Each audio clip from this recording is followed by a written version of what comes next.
It was also to seize the Pyongyang nuclear test site, the center of North Korea's nuclear program. China tried to control North Korea's nuclear facilities because it feared unpredictable actions from North Korea and wanted international support. There could have been people who called it an illegal war of aggression, and in fact there actually were. The 78th Group Army seized the Pyongyang nuclear test site with little resistance and moved past Kimchak toward Hamhung. Inside Pyongyang, battle preparations began as barricades went up and Guard Command troops took positions in buildings.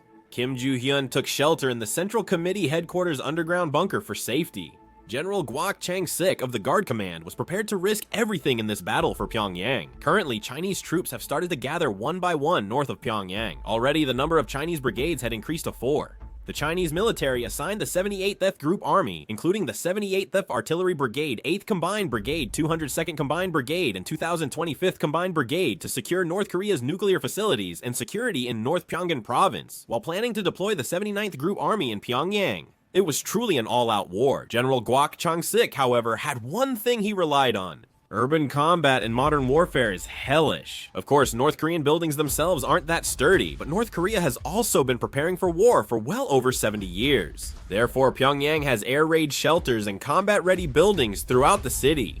And above all, due to the nature of modern buildings, they're constructed with reinforced concrete. These reinforced concrete buildings are not completely destroyed even if a nuclear weapon is dropped. Just looking at the buildings damaged by shells in the Ukraine war or the Israel war, you can see that the buildings are not 100% destroyed. On the contrary, as various debris collapses, it actually creates more rubble and waste. Guak Chang-sik, a North Korean lieutenant general, tried to draw the Chinese army into urban combat in Pyongyang, hoping that labeling them as invaders and gaining support from other North Korean forces would lead to victory.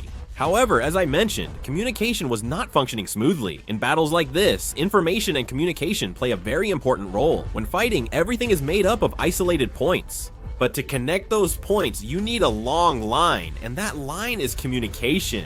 As lines connect, they form a surface that grows stronger as it becomes denser. However, cutting these lines weakens combat power. Understanding the opponent's points, lines, and surfaces provides information. In modern warfare, victory or defeat can depend on who destroys those lines and surfaces first. At that time, the North Korean army was fighting a completely losing battle.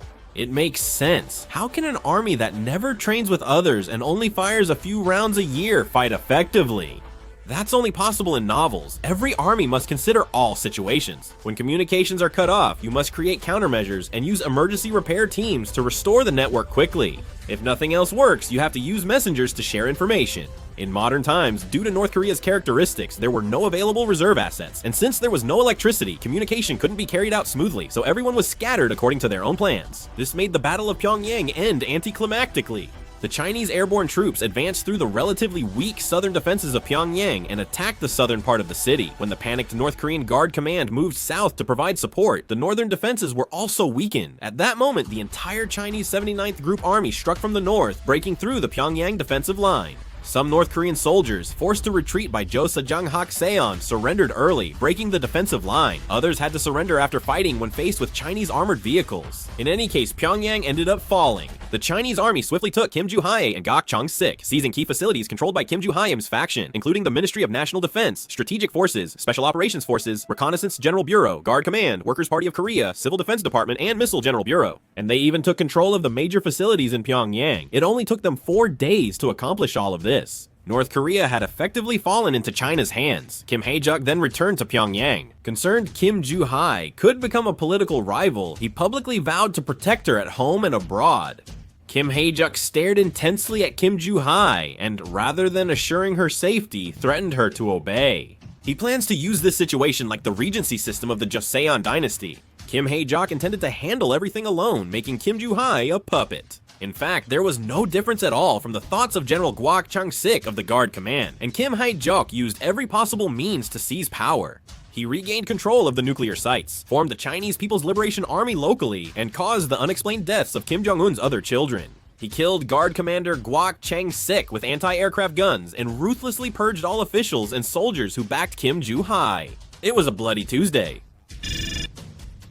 In the end, South Korea was powerless. Even during North Korea's sudden crisis, when Chinese troops crossed the Yalu River and Kim Hae-juk returned as supreme leader in Pyongyang, we only watched fearing war. We decided to go to war, but kept hesitating about when to advance north, so time was delayed, and in the end, we lost North Korea to China. In fact, at the time we were debating when to advance north, it might have been because of an unknown fear that we were even discussing the timing. Most Koreans today know war only from the media, not firsthand. Naturally, they were afraid. Ultimately, that fear seriously harmed the nation's security. Public sentiment was alarming. Anti-China sentiment surged, and ethnic Koreans from China living in Korea were sometimes beaten for no reason. Korea felt ridiculous for being unable to do anything, and something was gradually changing. As a feeling like simmering anger kept welling up inside, it became an opportunity for self-reflection. A bird breaks its egg, leaving its world behind. To be born, one must destroy a world. Korea needed courage and determination, and they achieved both. At that time, Kim Joo's fate was unknown. He stopped appearing in public, and only a very few people knew his whereabouts. Only Kim Hae-jung and a few factions knew.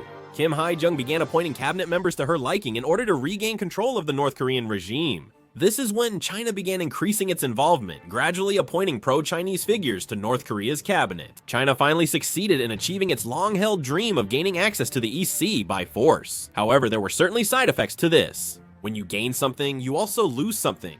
Throughout North Korea, there was widespread backlash against Kim Hae-jung, the East Sea, and the Chinese military. Many civilians died in battles with the Chinese army, and reports of Chinese soldiers intentionally shooting North Koreans fueled public anger. The snowball effect sparked by Kim Jong-un's sudden death grew quickly. To increase its influence in North Korea, China deployed troops to North Pyongyang province. A total of 4 brigades were deployed in Sinuiju, Cheongju, Hamhung, and Chongjin. The 119th Combined Brigade of the 79th Group Army was stationed in Cheongju, the 119th Combined Brigade of the 79th Group Army in Sinuiju, the 48th Combined Brigade of the 78th Tae Group Army in Hamhung, and the 68th Tae Combined Brigade of the 78th Tae Group Army in Chongjin. They avoided deploying them south of Pyongyang to prevent unnecessary tension with South Korea and the United States. However, China also needed to control Pyongyang. So, under the pretext of training the North Korean military, they stationed a large number of PMCs, which they had been expanding for some time, south of Pyongyang, and continued to train the North Korean troops. Most of these PMCs consisted of Inner Mongolians. If you add up the number of Chinese troops stationed in North Korea and the PMCs, it was about 30,000 to 40,000 in total. However, there was also a lot of criticism from the international community. Some countries asked why, after agreeing to manage North Korea's nuclear facilities, they would give them back to North Korea. China faced criticism for expansionist ambitions, and some countries imposed economic sanctions. In response, China explained that these were attempts to normalize North Korea as a regular state. And they explained that returning the nuclear facilities was to establish Chinese troops in North Korea so that the facilities could be managed through these Chinese forces. Of course, it was complete nonsense. However, controlling North Korea was actually becoming even more difficult. This happened because Chinese troops and PMCs in North Korea repeatedly committed crimes against locals. They committed various crimes, including theft, robbery, and assault. The Chinese military knew this and sent military police to stop and punish these acts, but it wasn't enough. This was also connected to a kind of sinocentrism held by the Chinese. Sinocentrism is the belief that China is the center of the world, that their cultural capabilities are superior to any other civilization, and that other civilizations are considered barbaric. China's name means central nation. Following this ideology, they treated North Korea more like a colony than an ally. That's why there was constant discord. The saying goes, the will of the people is the will of heaven, so the military must prioritize good relations with residents in occupied areas. If you don't meet these requirements, they will become guerrilla forces and turn against you like a dagger. Powerful countries like the United States in the Vietnam War and Russia in the Ukraine War struggled because they failed at civil affairs operations. The worse the relationship with the residents gets, the more damage the military suffers, not the residents. But the Chinese military kept causing trouble for the civilians, whether they knew this or not. Additionally, Kim Yo-jong's arbitrary and brutal actions were a key reason for the unrest among the people. Many were terrified watching Kim Joo-wee's factions publicly executed, even with anti-aircraft guns. As rumors spread about the deaths of Kim Jong-un's children and Kim Joo-wee's disappearance, stories emerged that Kim Yo-jong killed them all to take the crown. Published in 2024 by the Ministry of Unification of the Republic of Korea.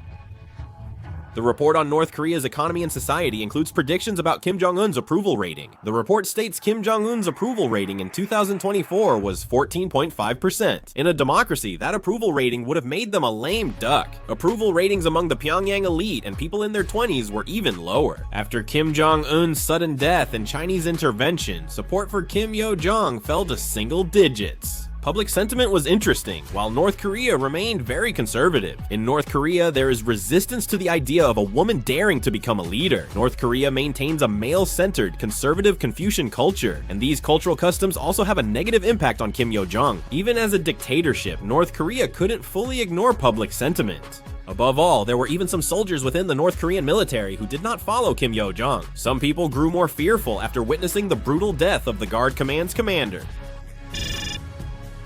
Meanwhile, the United States was also becoming increasingly concerned. At the Anacostia Bowling Joint Military Base, surveillance of the Chinese military had already been completed. China showed increased interest in advancing into the East Sea, and Chinese troops were seen fortifying positions north of Pyongyang. Above all, since the North Korean regime was extremely unstable, there were predictions that North Korea would soon launch a large-scale provocation against South Korea. These predictions became so accurate, it was chilling. The United States monitored the situation and presented scenarios. Kim Yo-jong carried out a provocation against the South to unify public opinion, and at the same time, South Korea was providing a reason for the provocation. Amid North Korea's instability, South Korean civic groups started sending many anti-North Korean leaflets northward. Since North Korea hated these anti-North Korean leaflets to a fanatic degree, Kim Yo-jong used this as an excuse to carry out a provocation against South Korea. In North Korea, leadership changes often triggered various provocations. After Kim Il-sung died, the 1996 Gangneung armed infiltration occurred. Around Kim Jong-il's 2011 death, the Yeonpyeong Island shelling and Cheonan sinking incidents happened. This aimed to distract from internal issues by creating an external enemy. Now, public sentiment in North Korea is growing more unsettled. Here, the sword's tip was aimed at Kim Yo-jong, so she tried to shift the hostility towards South Korea. The first thing she did was launch trash balloons. This time, they sent the largest number of trash balloons ever, launching about 1,000 of them simultaneously across both the western and eastern fronts. These trash balloons contain waste like wires, oil, household garbage, excrement, and Chinese-made used batteries. North Korea's provocation naturally made our military tense. At the same time, they continued their provocations against South Korea by carrying out global positioning system signal jamming attacks. North Korea claimed the waste balloons contained chemical weapons to further unsettle South Korea.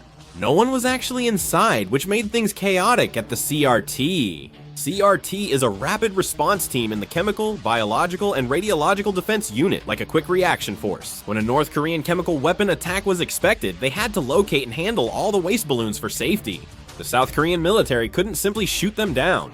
If these waste balloons contained chemical weapons, they'd explode in the sky and spread agents over the city. That would cause more damage. The South Korean military tracked and safely disposed of the waste balloons that landed. The South Korean military says a biochemical attack with balloons is almost impossible. They consider it possible only in theory. Military missions are strongly affected by environmental factors like wind direction and speed. Sometimes one climate change has drastically changed everything. For example, when the temperature is low and the wind speed is high, balloons and hot air balloons can fly south quickly and efficiently, but biochemical weapons dispersed in the air will also spread rapidly over a wide area, causing their concentration to dilute. The main metric for biochemical weapon effectiveness is lethal dose, 50. Lethal dose, 50 is the lowest concentration where over 50% of people exposed in a certain area will die. However, if it is dispersed in the air and diluted to a concentration below lethal dose, 50 due to wind or other factors, it has the characteristic of causing no harm to adults. It could be deadly for infants, the elderly, or those with weak immune systems, but if North Korea really wanted war and to use chemical weapons, they would have used other methods, not these balloons. On top of that, if the wind changes direction in the middle and a large number of balloons end up going north, that could lead to a major disaster in its own way. That's why, instead of wind-dependent devices like balloons, biochemical attacks using drones or asymmetric forces would be more effective. In fact, in the Ukraine war, it has been confirmed that the Russian military used small drones to carry out attacks with chlorobenzylidine melanonitrile gas. Syrian intelligence forces have also dropped chlorine bombs during the civil war. Especially during the Syrian civil war, they filled barrels with chlorine, a chemical weapon, and dropped them from helicopters, causing massive damage. North Korea's current strategy is to heighten anxiety and fear by making chemical weapon attacks seem possible at any moment. It's psychological warfare. Still, the CRRT is tracking and removing over 1,000 waste balloons individually, because there's always a chance that they might contain chemical weapons. Feces from countries with weak public health, like North Korea, may carry bacteria that cause diseases like cholera. However, since the CRRT has to remove over 1,000 of these waste balloons, it leads to a lot of fatigue. Since China's military intervened in the North Korean crisis, DEFCON 3 has remained in effect. Because of this, while preparing for war, we also had to solve this problem, which led to a shortage of manpower and increased fatigue. But in that situation, a problem occurred. There were casualties caused by the waste balloons. When the balloon fell, it caused a fire in a warehouse, resulting in property damage. Unfortunately, at that time, 3 civilians were working in the warehouse, and the fire led to the tragic loss of all 3 lives. The waste balloons had a self-destruct device, which caused the fire. This was the first time North Korean waste balloons caused civilian casualties, sparking public outrage. And at the same time, the North Korean military carried out a bombing provocation targeting the loudspeakers broadcasting to the north. They directly aimed at and attacked the loudspeakers. This was an incident where North Korea directly bombed South Korean territory for the first time since 2015. The North Korean military fired 15 rounds of 76.2mm weapons at the loudspeakers broadcasting to the north with visible gun smoke. It was also detected by the forward artillery radar and the artillery hunting radar counter-battery radar. This was Kaerwan, where the 22nd Infantry Brigade of the 3rd Infantry Division was stationed, targeting the loudspeaker operated by the brigade. This is the 13th Special Mission Brigade. They'll run another decapitation drill. They were quiet, yet sharp. They eliminated the target quickly. Because the situation on the Korean peninsula is unstable, they started training to be prepared for any possibility. They trained as if it were a real operation, and the 13th Special Mission Brigade confirmed their full readiness. They were sharpening their blades more than before.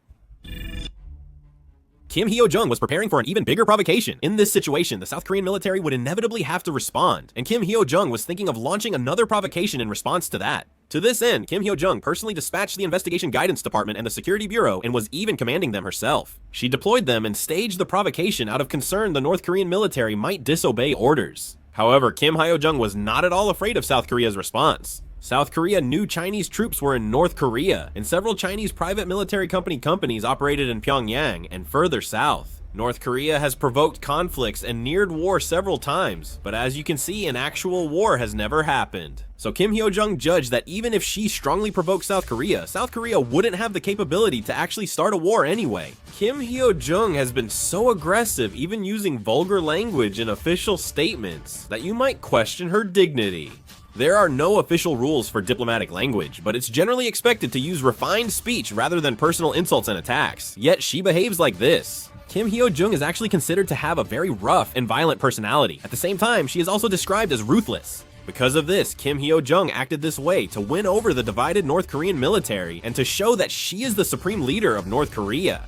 But she failed to realize that South Korea was changing and acted too short-sightedly.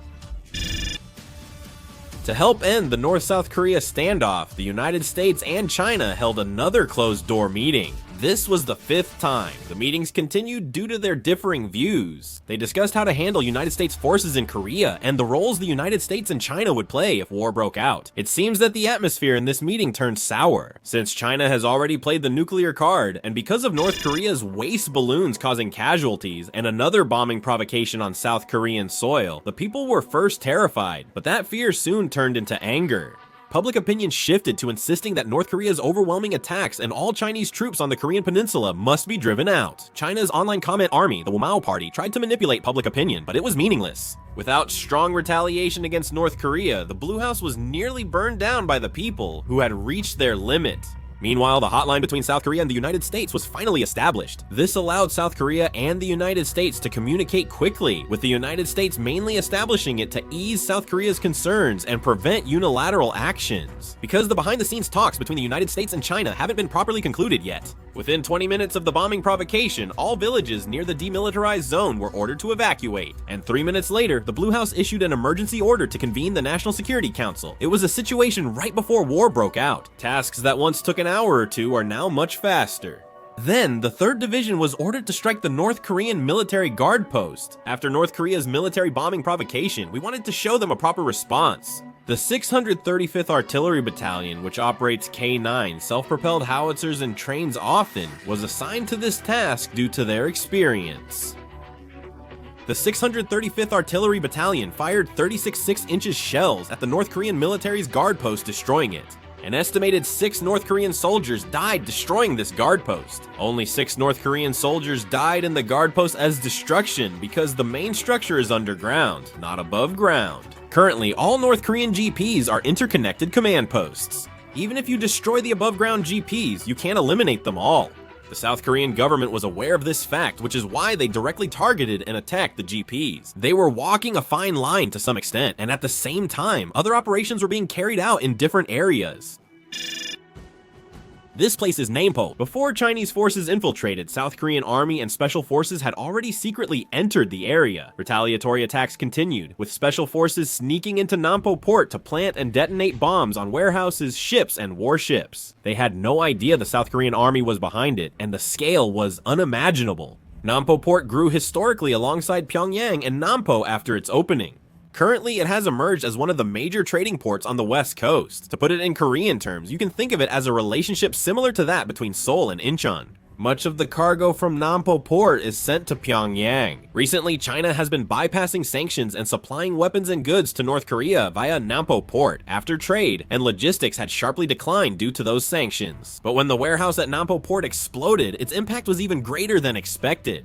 Numerous weapons and bombs stored in the warehouse exploded in a chain reaction, destroying the entire Nampo port. At 11:30 p.m., 3 large explosions and several smaller ones occurred. The first explosion was caused by the special forces using bombs, and after that, it was a chain reaction of explosions. The second and third explosions equaled 3 and 21 tons of trinitrotoluene respectively. An explosion equivalent to 21 tons of trinitrotoluene is similar to the blast from the American-made tactical nuclear recoilless rifle, the Davy Crockett, so 2 massive explosions occurred that would be hard to witness even in most wars. The explosion was so massive that it could be seen very clearly even from a great distance, and soon after, the shockwave shattered windows and people could be seen falling over. Satellites even detected the explosion, which occurred due to careless weapon storage in the warehouse. It was always unrealistic to think North Korea, lacking funds, could run a logistics warehouse safely. As a result, 203 died, 10 went missing, and 820 were injured. The property damage alone exceeded 500 billion won, but what's even more surprising is that the Special Forces troops safely evacuated to their shelter.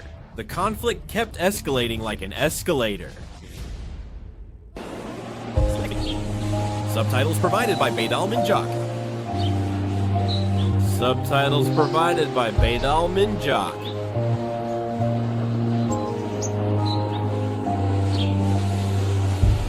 Subtitles Baydal Minjak. Subtitles by Baydal Minjak. Subtitles provided by Baydal Minjak. Subtitles provided by Baydal Minjak.